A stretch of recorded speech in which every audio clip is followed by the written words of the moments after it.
होळी येण्याआधी घरी आणा देवघरासाठी ही एक महत्वाची वस्तू.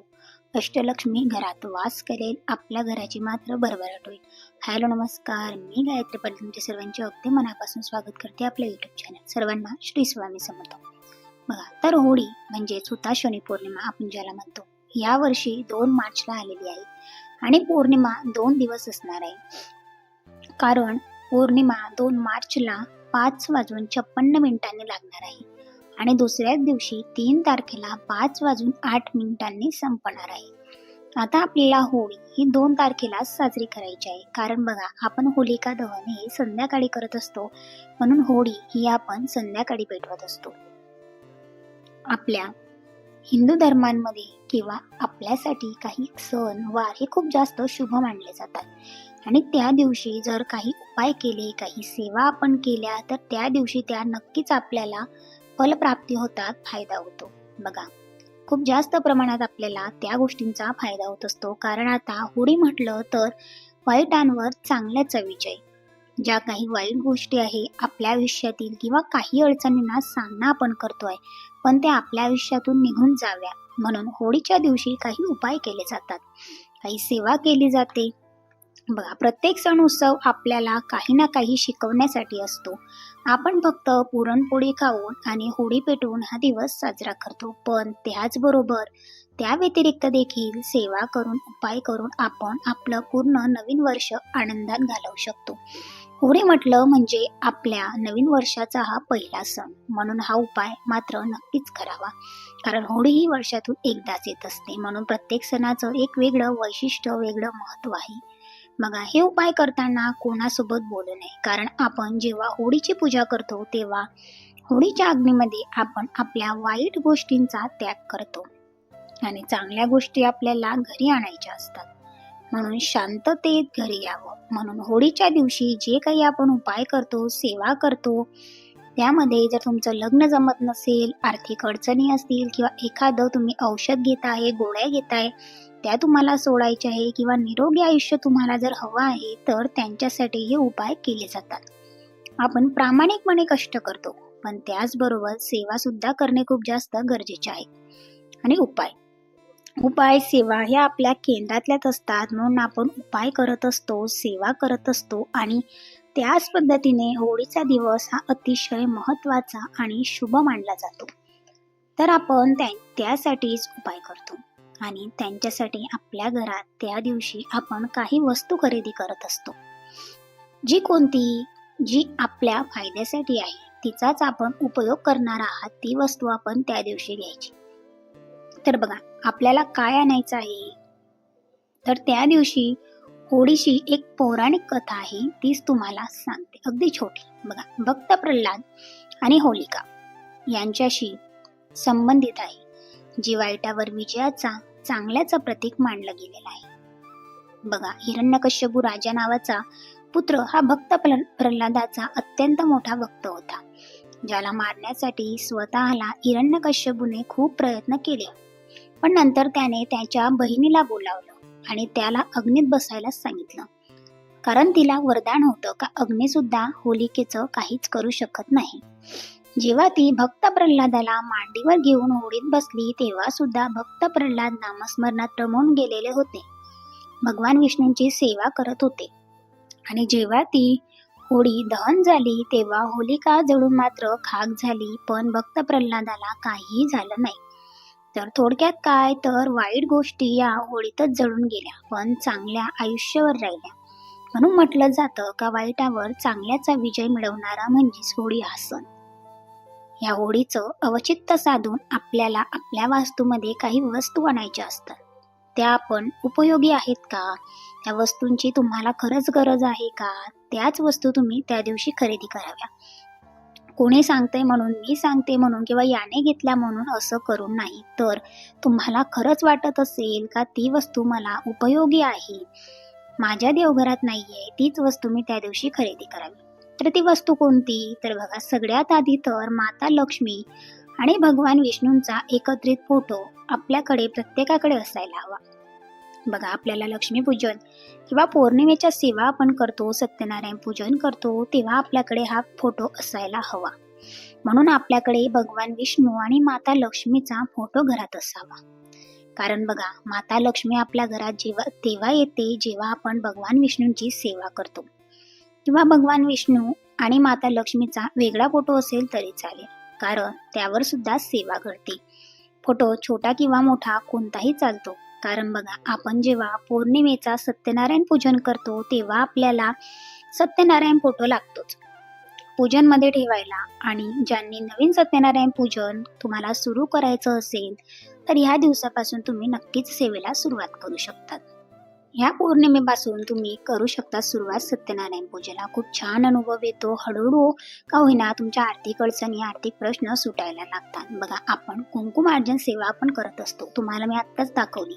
तर ते स्त्री यंत्र आहे. स्त्री यंत्रावरच केली पाहिजे का? तर असं नाही. माता लक्ष्मीचा फोटो, मूर्ती, कुलदेवतेची टाक, फोटो, मूर्ती त्यांच्यावर सुद्धा तुम्ही करू शकता. पण ज्यांना स्त्रीयंत्र घ्यायचं आहे किंवा तुमच्या डोक्यावर कर्जाचा डोंगर असेल तर तुम्ही स्त्रीयंत्र मात्र आवर्जून आणि नक्की घ्या. पण त्या यंत्रावर सेवा झालीच पाहिजे, नाहीतर फक्त घरात आणून काही उपयोग नाही. निदान पौर्णिमेला तरी कुंकुमार्जन झालं पाहिजे, दररोज अभिषेक झाला पाहिजे. पण ज्यांची इच्छा आहे त्यांनी ह्या पौर्णिमेला तुम्ही स्त्रीयंत्र घरी आणू शकता. स्त्रीयंत्रच काय, तर माता लक्ष्मी आणि भगवान विष्णूंचं ते आसन आहे. स्त्रीयंत्र तर तिथे ते स्थायी स्वरूपात वास करतात. आता त्यांच्यावर कुंकुमार्जन केलं पाहिजे का? तर असं नाही. तुम्ही माता लक्ष्मीच्या फोटोवर करू शकतात, मूर्तीवर करू शकतात, किंवा तुम्ही कुलदेवतेच्या मूर्तीवर सुद्धा करू शकता. तुम्हाला फायदाच होईल. पण ज्यांची इच्छा आहे त्यांनी मात्र स्त्रीयंत्र घ्यावं, कारण स्त्रीयंत्राचे फायदे सुद्धा खूप वेगळ्या पद्धतीने आहेत. स्त्रीयंत्र आणि त्यांच्यावर ठेवायला कमळगट्ट्याची माळ घ्यावी आणि त्या माळेवर मंत्रजाप देखील मात्र करावा झालाच पाहिजे. सेवा आपल्याकडनं घडली पाहिजे. भगवान विष्णू आणि माता लक्ष्मीचा जप त्यांच्यावर करायचा असतो. विष्णू गायत्री मंत्र, लक्ष्मी गायत्री मंत्र आपण त्याच्यावर 16 वेळा का होईना पठण करत असतो. निदान 1 माळ किंवा 16 वेळा तरी. कारण एखादं यंत्र आपण देवघरात आणल्यावर त्यांच्यावर सेवा व्हावी, नाहीतर काहीच करू नका. करायचं तर चांगलंच करावं, नाहीतर फक्त देवघरात देव साठवून काहीही होत नाही. उगाच दोष लावून घ्यायचे नाही.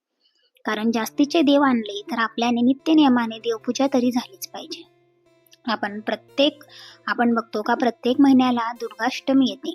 तर ह्या दुर्गाष्टमीच्या पावन मुहूर्तावर गुरुमाऊलीने सांगितलं आहे का 64 योगिनी यंत्र, जे कुठल्याही केंद्रात फक्त 10 ते 15 रुपयाला मिळते. कुठल्याही धार्मिक दुकानात सुद्धा मिळेल, पण मी सांगेल केंद्रातून घ्या. 64 योगिनी यंत्र जे मुख्य प्रवेशद्वारावर तुम्हाला लावायचं आहे. कारण बघा, या यंत्रावर 64 योगिनी यंत्र आहे. गुरुचरित्रामध्ये 64 योगिनींचा उल्लेख केलेला आहे, जे औदुंब वृक्षाजवळ 64 योगिनी वास करत असतात, त्यांची सेवा करत असतात. या कागदावर 64 योगिनी यंत्र आहे. वास्तुयंत्र आहे, विजय पंचदशी यंत्र आहे. तुम्ही दुकानावर लावू शकता, किंवा एखादा बिझनेस आहे, पार्लर आहे, असं छोटं मोठं साडीचं तुमचं शॉप आहे, कोणताही बिझनेस असू दे, किंवा आपण आपल्या घराच्या मुख्य प्रवेशद्वारावर आपल्याला ते लावायचं असतं. आता हे यंत्र आणल्यावर त्याला स्वच्छ पाण्याने धुवावं किंवा स्वच्छ कापडाने पुसून घ्यावं. देवासमोर ठेवावं. छान असा तुपाचा दिवा लावावा. दुर्गाष्टमी किंवा दर पौर्णिमेला त्याची यथासांग पंचोपचार पूजा करावी, त्यावर सेवा करावी. श्री स्वामी समर्थ मंत्र 11 माळ किंवा 1 माळ त्यावर मंत्रजाप करावा. नवार्ण मंत्र म्हणायचा आहे तुम्हाला 1 माळ. उजव्या हातावर यंत्र ठेवावं आणि डाव्या हाताने माळ जप करायचा, किंवा घरातील एखाद्याच्या हातात यंत्र द्यावं आणि तुम्ही माळ जप करू शकता. 11 माळी जप नसेलच तुम्हाला जमत तर 1 माळ जरी जप केला तरी चालेल, आणि 1 माळ नवार्ण मंत्र. आणि त्याच दिवशी तेव्हा 2 तारखेला होळीच्या दिवशी तुम्हाला सेवा झाल्या लगेच घराच्या मुख्य प्रवेशद्वारावर ते लावायचं आहे. आणि अतिशय प्रभावी हे यंत्र आहे. दर पौर्णिमेला त्यावर आणि दुर्गाष्टमीला तुम्ही त्यावर सेवा करू शकता. खूपच साधी आणि सोपी सेवा आहे. मंगळवार, शुक्रवार, पौर्णिमा किंवा दुर्गाष्टमी या दिवशी महिन्यातून तुम्ही एकदा केव्हाही सेवा करू शकता. पौर्णिमेला जर अडचण आली तर तुम्ही मंगळवार, शुक्रवारी यावर सेवा करू शकता. असं नेहमी करायचं आहे. जेव्हा ते यंत्र खराब होते तेव्हा ती यंत्र तुम्ही चेंज करून घ्यायचं आहे. जे पुन्हा आपण केंद्रातूनच आणतो. घर स्वतःचं असो किंवा रेंटचं, पण आपण जोपर्यंत राहतो आहे तोपर्यंत ती वास्तू आपलीच असते आणि वास्तू नेहमी तथास्तु म्हणत असते. म्हणून वास्तूला सिद्ध करण्यासाठी जास्त स्तोत्र मंत्रांचं पठण झालं पाहिजे. तेव्हाच आपलं स्वतःचं घर होतं. बघा, घर कुठलंही असू द्या, तुम्ही सुद्धा यंत्र लावायचं आहे. महिन्यातून एकदा त्याच्यावर सेवा मात्र झालीच पाहिजे आणि मुख्य प्रवेशद्वारावर बाहेरच्या बाजूने लावायचं आहे. म्हणजे येणाऱ्याला ते यंत्र दिसलं पाहिजे. आता हे यंत्र लावल्यावर काय होतं, तर आपल्या घरात येणारा माणूस हा चांगल्याच भावनेने आपल्या घरात येतोय असं नाही. जेव्हा हे यंत्र लावलं जातं तेव्हा त्या व्यक्तीची नजर त्या यंत्रावर पडते आणि तो कितीही वाईट वृत्तीचा असला किंवा आपल्याबद्दल त्याचे वाईट विचार असतील तर त्याची वृत्ती, ते विचार मात्र तिथेच संपतात आणि तो घरात आल्यावर जरी त्याची वृत्ती तशी असली तरी आपल्यावर काहीही फरक पडत नाही. ज्याला आपण नजर दोष असं म्हणत असतो. कारण बघा, एखाद्याची नजर अशी असते का ते दगडाचे पण 2 तुकडे करू शकतो. कारण ह्या गोष्टी सुद्धा तितक्याच महत्वाच्या आहेत. अजून कारण बघा, विज्ञानाने कितीही प्रगती केली तरी ह्या गोष्टी सुद्धा अध्यात्माची जोड आपल्याला घ्यावीच लागणार आहे. ह्या गोष्टीने आपल्याला त्रास होतो, त्या गोष्टी आपल्याला खूप त्रास देतात आणि म्हणून कुठेतरी अध्यात्माची जोडी लागतेच. कुठले पण निगेटिव्हिटी, नकारात्मकता घरात येऊ नये. घरात 64 योगिनी यंत्र अतिशय महत्वाचं आहे, सुंदर आहे, म्हणून ही सेवा तुम्ही नक्कीच करावी. बघा, दुर्गाष्टमी, पौर्णिमा, मंगळवार किंवा शुक्रवार तुम्ही या कोणत्याही दिवशी लावू शकता. 64 योगिनी यंत्र, 2 वास्तू यंत्र, 1 विजय पंचदशी यंत्र, हे तिघही यंत्र एकाच कागदावर येतात व घराच्या दारावर लावून त्यांची पूजा करावी, पंचोपचार पूजा करावी. तुमचा दरवाजा जरा दक्षिण दिशेने असेल तर तांब्याचे 64 योगिनी यंत्र जे आपल्या गुरुपीठावर मिळते ते घ्यावं. 64 योगिनी यंत्राची सुरुवातीला पंचोपचार पूजा करावी. 1 माळ श्री स्वामी समर्थ मंत्राचा जप करावा, नवार्ण मंत्राचा जप करावा व हे यंत्र घराच्या दुकानाच्या प्रवेशद्वारावर लावावे. तर आता लावल्यावर पडणारा प्रश्न, का यातून कोणकोणते लाभ होतात? तर बघा, आपण दरवाजावर यंत्र लावल्याने घरात शांतता प्रस्थापित होते. या यंत्राच्या प्रभावाने सतत घरात लक्ष्मी टिकून राहते. घरात अन्नधान्याची कमी राहत नाही. सदैव भरभराट टिकून राहते. अन्नपूर्णा माता प्रसन्न राहते. वाईट शक्ती, नजर दोष घरामध्ये प्रवेश करू शकत नाही आणि आपल्या केंद्रामध्ये ते उपलब्ध आहे, तिथून तुम्ही नक्कीच घेऊ शकता.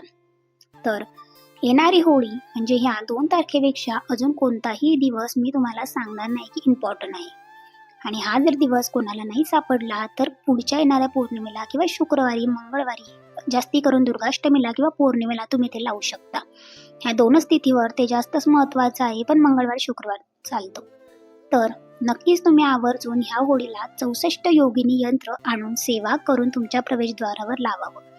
ब्लॉग कसा वाटला नक्की कमेंट्स करून सांगा. पुन्हा भेटेल अशाच एका छानशा व्हिडिओमध्ये. तोपर्यंत सर्वांना श्री स्वामी समर्थ आणि